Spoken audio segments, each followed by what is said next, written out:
ఎన్నికల సమయంలో అలాగే ఎన్నికల తరువాత రాష్ట్రంలో జరిగినటువంటి అల్లర్ల మీద పూర్తి స్థాయి నివేదిక అందించాలని చెప్పి కేంద్ర ఎన్నికల సంఘం ఆదేశాల మేరకు ఏర్పాటు చేసినటువంటి ఆ సిట్ ఏదైతే ఉందో నిన్న డీజీపీకి అయితే తమ నివేదికనైతే ఇవ్వడం జరిగింది. ఈ నివేదికలో కొన్ని నివ్వెరపోయే అంశాలు ఉన్నాయి. వాస్తవాలను వక్రీకరించి పోలీసుల మెతక వైఖరి మొత్తం కూడా నిన్న సిట్ బృందం మొత్తం వెలికితీసింది. ఇదే విషయాలను 150 పేజీల ఏదైతే తమ నివేదిక ఉందో తన నివేదికలో చాలా స్పష్టంగా చెప్పారు. ఫైనల్గా చెప్పింది ఏంటంటే పోలీసులు పూర్తి స్థాయిలో విధి నిర్వహణ చేయలేదు, వైఫల్యం చెందారు. అది కావాలని అధికార పార్టీలకు లొంగిపోయి చేశారా లేదా భయంతో చేశారా అనేది పక్కన పెడితే పోలీసులు పూర్తి స్థాయిలో విధి నిర్వహణకు పాల్పడలేదని చెప్పి తేల్చారు. కొంతమంది అధికారుల మీద శాఖాపరమైన విచారణ కూడా చేయాల్సి ఉంటుందని చెప్పడం జరిగింది. కొంతమంది సిఐలు డిఎస్పీలు ప్రతిపక్షాల మొత్తం ఏదైతే కదలికలు ఉన్నాయో వాటిని గుర్తించి అధికార పార్టీకి చేరవేశారు అన్న కోణంలో కూడా ఈ సిట్ అయితే విచారణ చేసినట్టుగా తెలుస్తుంది. మొత్తంగా సిట్ చెప్పింది ఏంటంటే 1370 మందిని కేసులు నమోదు చేస్తే అంటే ఎఫ్ఐఆర్లో పేర్లు పెడితే కేవలం 124 మందిని మాత్రమే అదుపులోకి తీసుకున్నారు. దాదాపు ఒక 94 మందికి 41A నోటీస్ ఇచ్చి వదిలేశారు.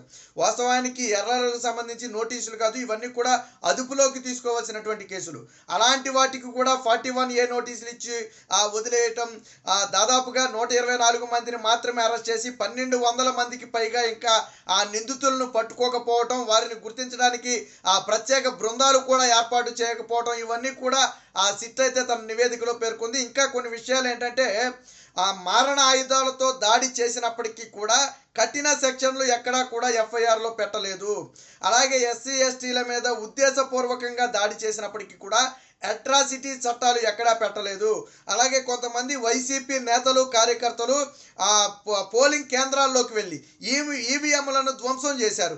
దానికి సంబంధించి ప్రజాప్రాతినిధ్య చట్టం కింద కేసులు నమోదు చేయాలి, కానీ ఎక్కడా కూడా ప్రజాప్రాతినిధ్య చట్టం కింద కూడా కేసులు నమోదు చేయలేదని చెప్పి ఈ విషయాలు మొత్తం కూడా సిట్ అయితే పెట్టడం జరిగింది. అంటే పోలీసులు నిందితులను తప్పించే విధంగా వ్యవహరించారనేది మాత్రం స్పష్టంగా అర్థమవుతుంది.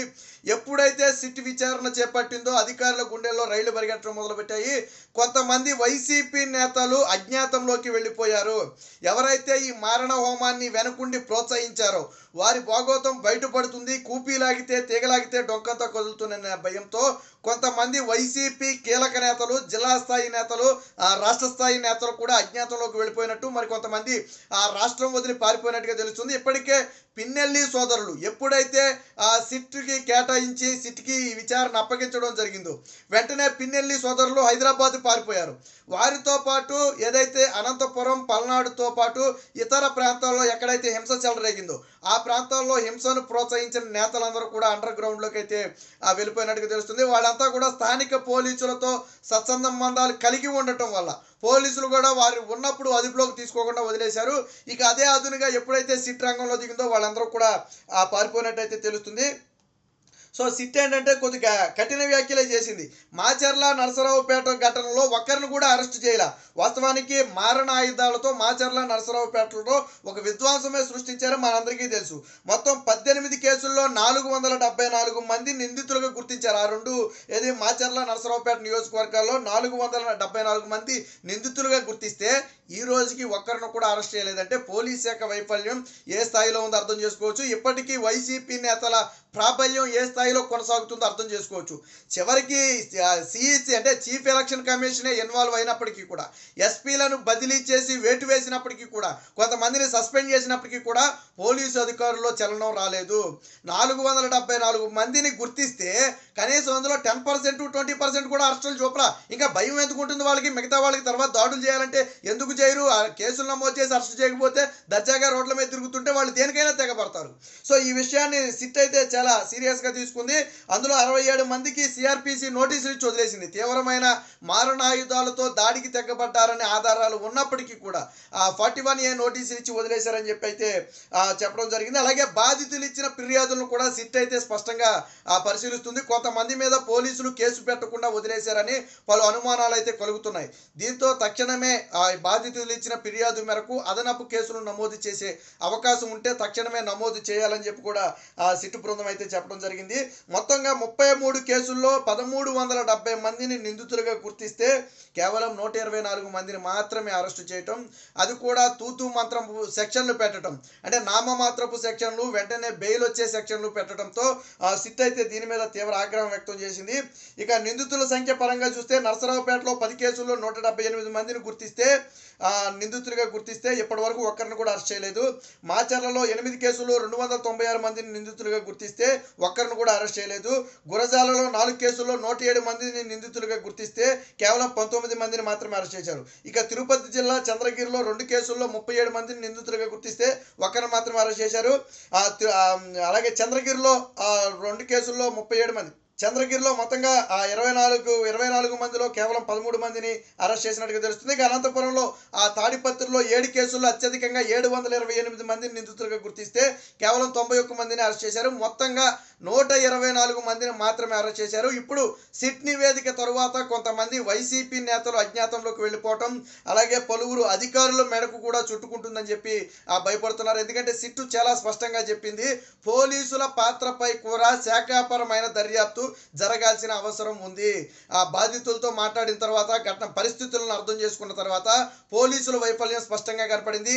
కొంతమంది సిఐ, ఎస్ఐ, అలాగే కొంతమంది డిఎస్పీలు మారణ హోమం జరుగుతుంది అని తెలిసి కొంతమంది సైడ్ అయిపోయారు.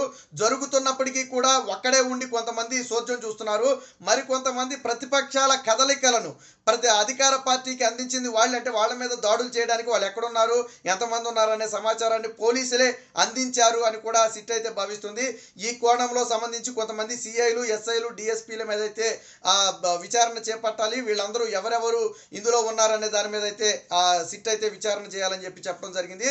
అయితే డీజీపీ అయితే దీని మీద సంతృప్తి వ్యక్తం చేశారు. అంటే సిట్ ఇచ్చినటువంటి నివేదిక పట్ల అయితే సంతృప్తి వ్యక్తం చేయడంతో పాటు దీన్ని అయితే ఎన్నికల సంఘానికి అయితే పంపడం జరిగింది. ఎందుకంటే 48 గంటల్లో వాళ్ళు వివరణ ఇవ్వాలని చెప్పిన నేపథ్యంలో ఎన్నికల సంఘానికి అయితే పంపడం జరిగింది. ఈ నివేదికను పరిశీలించిన తర్వాత పలువురి పోలీస్ అధికారుల మీద వేటు వేసే అవకాశం ఉంది.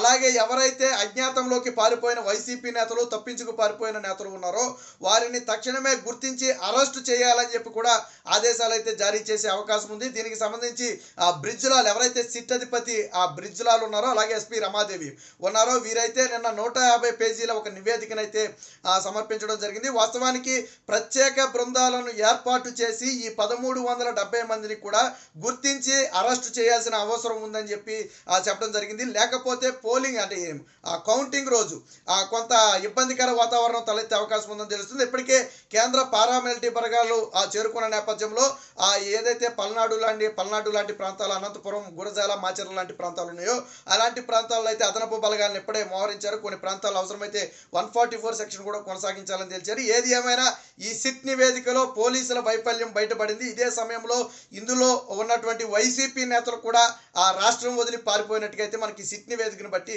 అర్థమవుతుంది.